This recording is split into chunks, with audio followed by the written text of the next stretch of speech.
US Embassy. Yung right side dito, US Embassy. Bawal picture. Bawal picture. Bawal dyan? Bawal mag-picture sa US Embassy, guys. Bawal picture. Bawal picture. Ito, harap na tayo.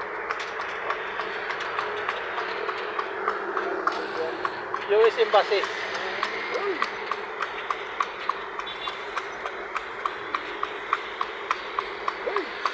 Hindi pwede palitan ng motor, ano?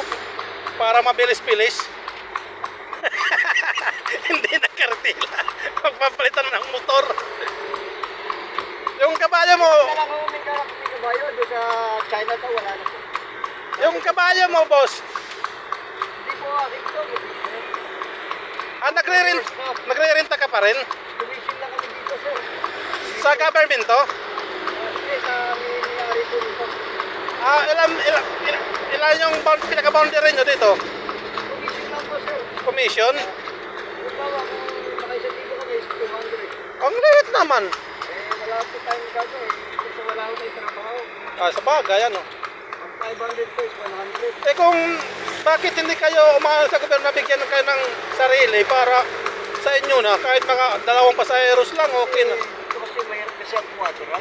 Sir, mahirap kang umahanap ng pulo ka ng kabayo dito. Parang baboy na lang, sa labas lang ano mo, ihigot. Kaso nga po, yung mga kapitbahay nyo masilat. Ayaw ng baho, ano. Kailangan may kwadra. Kaya isang dahilan, kaya wala kayong makuha quadra. Kahit makabili ka no, ng kabayo, Wala, hindi kayong mapaparada. wala kang maparadahan. Ito po yung tinatawag na Manila Dolomite Beach. Ito yung Dolomite Beach, guys. So, nandoon yung Dolomite. May naliligo, ano yan? Naliligo sila. Ako, bawal ko dito dyan. Bawal ko dito dyan. Pero pwede ka pumunta doon. Dyan, pwede kumakain dyan. Pwede pumasok.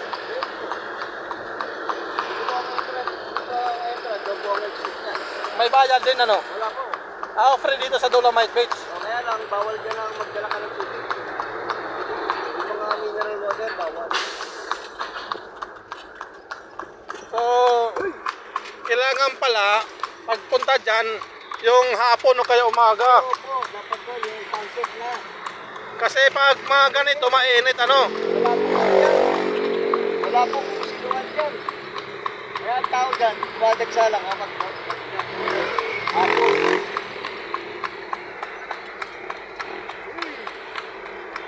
Yung picture sin, ha? Magpatakuha dito, ha?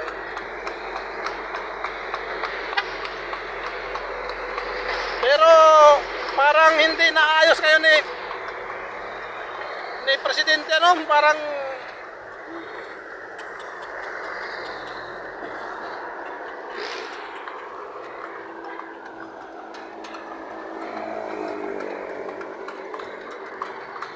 dapat mini-maintain yung ano, yung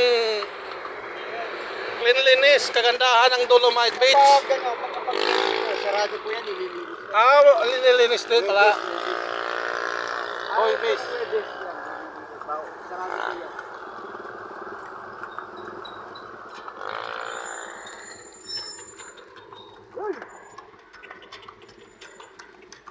Ito po yung presidente natin, si Manuel Rojas. Ito si Manuel Rojas. Yan ang panglima nating presidente. Panglimang presidente si Manuel Rojas. Yan, mayroon.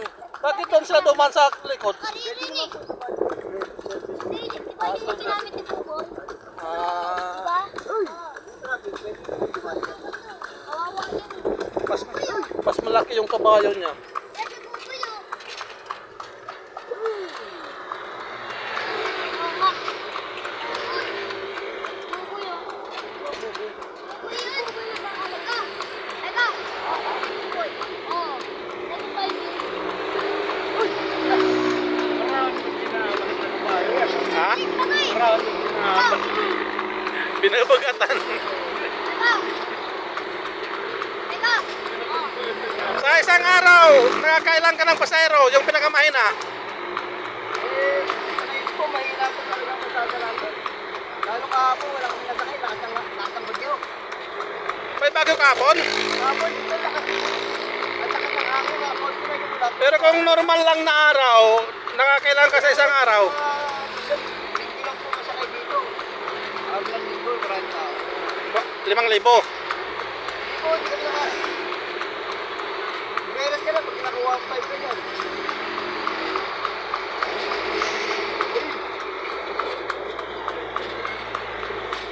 Ito mga bata, apo mo. At dito, yung mga nanay niyan, may mga tindahan po dyan sa Luneta. Oh. Vendor po yung mga nanay niyan. Dapat doon kayo tumutulong sa nanay nyo. Binabantayan mo yung nanay. Mahilig na agad sa mama sa kabayo ko, matulog na. Oh, baka pag medyo matanda na si Tatang, ikaw na yung kutsero. O pag medyo di na kaya, ikaw na magkutsero. Mag-boundary ka dito.